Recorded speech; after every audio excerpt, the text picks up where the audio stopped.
define ourselves through our history, culture, and food, but we so rarely think to stop and ask, how does it all work? Revealed examines the hows and whys while pulling the curtain back on things you never thought to ask. On this episode, the Bronx Zoo, a one-of-a-kind institution for research and wildlife conservation for over 125 years.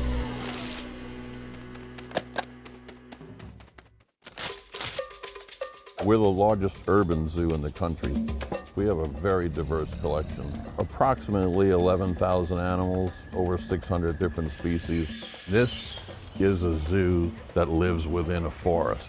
The Bronx Zoo is an urban oasis, a world within a world in the heart of New York's most northern borough, the Bronx. It's one of New York's best kept secrets. A lot of people don't realize one of the best zoos in the country is right in their own backyard in the Bronx. Part of being a kid in New York City is that you get a chance to go to the Bronx Zoo. School groups and field trips come to our zoo and really get a chance to connect with wildlife and nature. Here, people gather around the shared experience of interacting with animals most may never actually get to see in the wild, and it's just a subway ride away.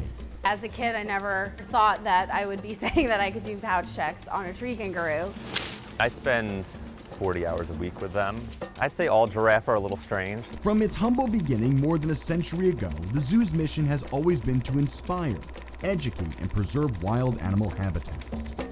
It set the standard for zoos around the country and the world.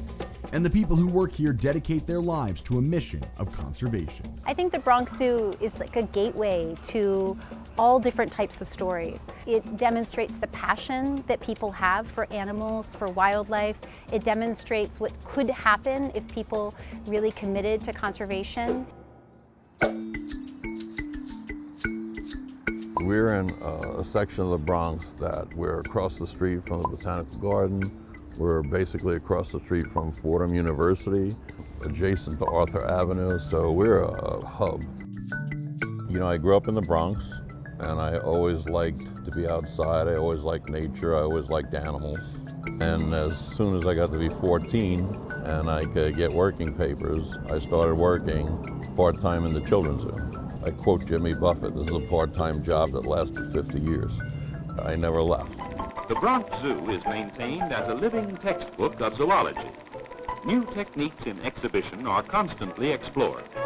In the African Plains section, the animals are presented in their natural surroundings, without bars or cages to mar the illusion.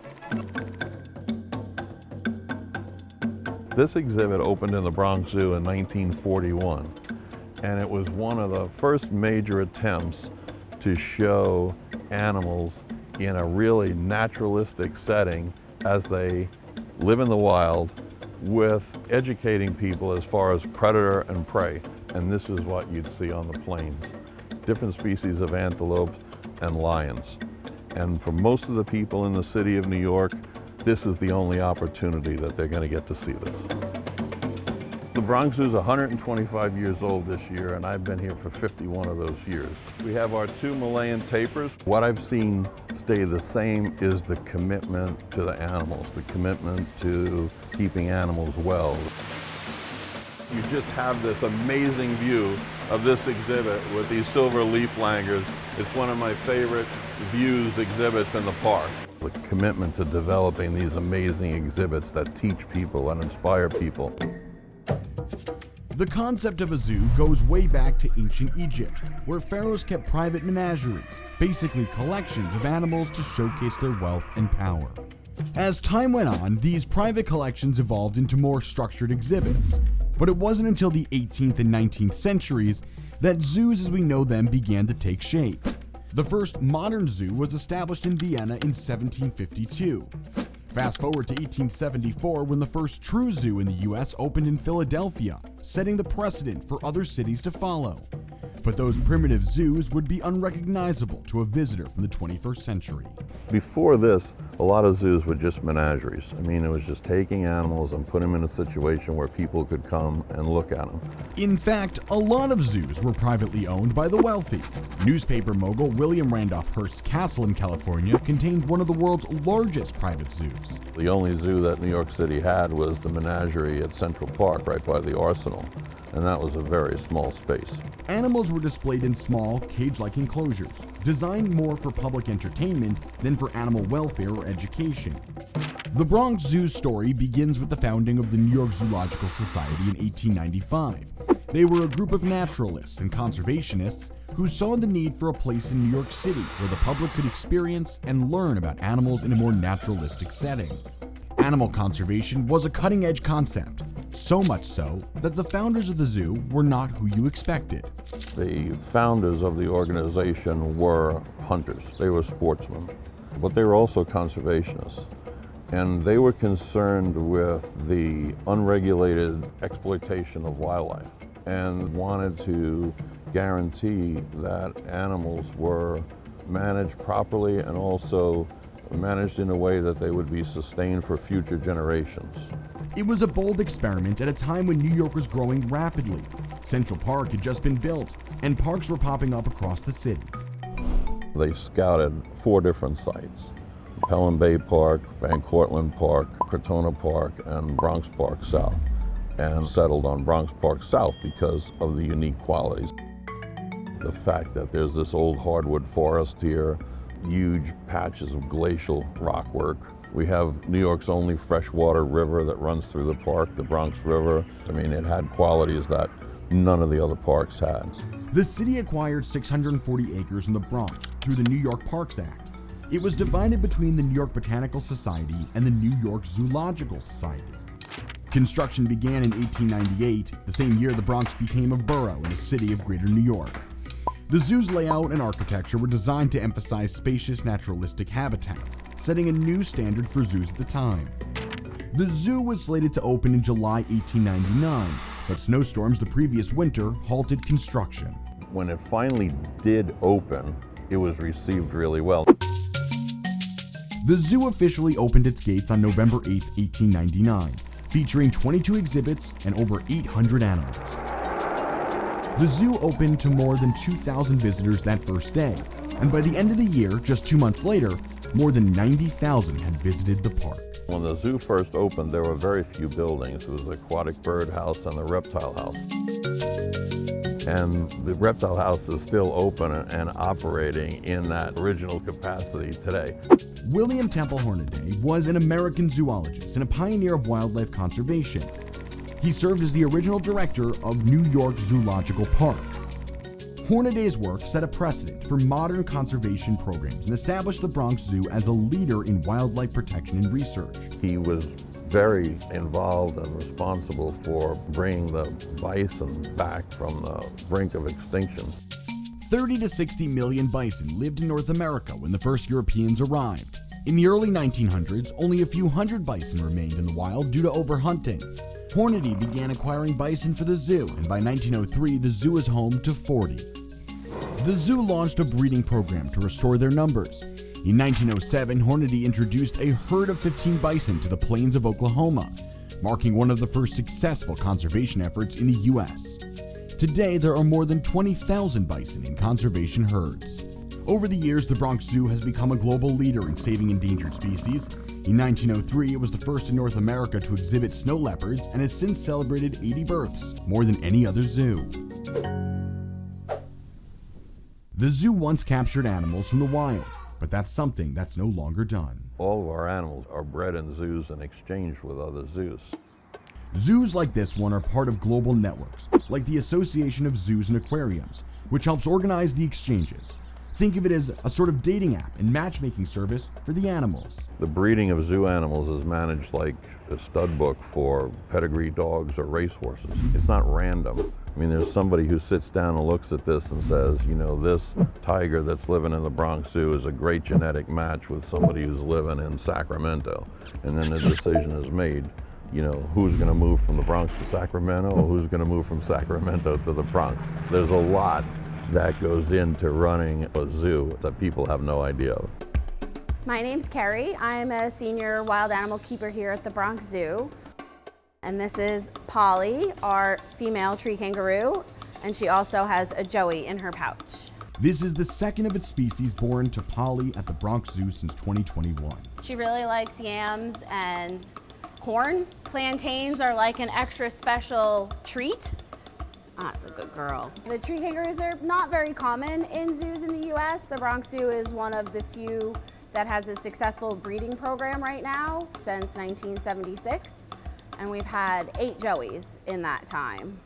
This is Polly's second joey for us, her third in her 8 years of life. At birth, the joey is roughly the size of a human thumbnail and instinctively climbs through its mother's fur to reach her pouch. Polly is one of the main animals that I work with. We're responsible for all of the care of the animals, their cleaning, their feeding, their training, their enrichment, whatever medications they need. I got into zookeeping in college. I applied and ended up with a job at the Bronx Zoo, and 23 and a half years later, I'm still here. Today, more than 2 million people visit the Bronx Zoo each year, making it one of the most beloved destinations in New York City. Right now we have approximately 11,000 animals, probably over 600 different species. We have a very diverse collection. It's probably, the greatest collection in the country at this time. It's more than just one zoo. Starting in 1988, more were brought into the fold. We oversee 5 parks: the Bronx Zoo, the Central Park Zoo, the Prospect Park Zoo in Brooklyn, the Queens Zoo, and the New York Aquarium. And we also operate conservation programs in over 50 countries around the world. In 1993, the New York Zoological Society would become the Wildlife Conservation Society, and its reach would grow far beyond New York City. The director at that time was William Conway. And Conway was a visionary, and he developed and supported really the first field-based conservation program in any zoo. All these people were field biologists who went into the field to study animals, to see how they lived, and what we as a conservation organization had to do to better protect them. The Wildlife Conservation Society was one of the first groups to work in Cambodia, which was slowly rebuilding after the devastation brought on by the Khmer Rouge. They played a crucial role in establishing the 1,160 square mile Karakanka Reserve in Chile, and led the scientific initiatives that resulted in a 6-fold expansion of Canada's Nahanni National Park, safeguarding an area 3.5 times the size of Yellowstone.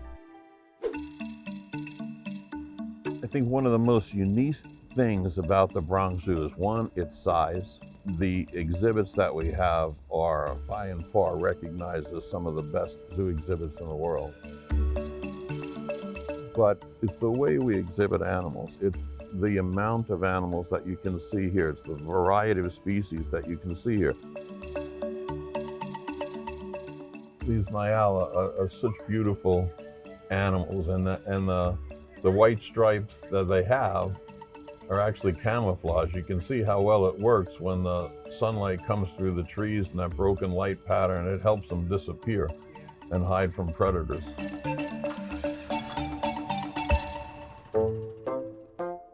Over the last 125 years of its existence, the Bronx Zoo has been home to some of the most unique and fascinating animals in the world.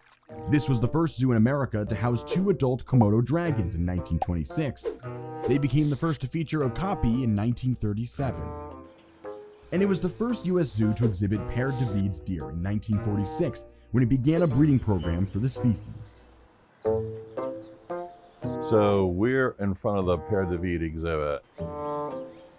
Every time I go past this exhibit, I hear Hornaday's words in my head. I see this exhibit as the perfect example of why he chose Bronx Park South as the site of the Bronx Zoo. You can have a large tract of land, acres in size, that permits the animals to live in natural groups like they would in nature. You have this water element that goes through the glacial rock deposits.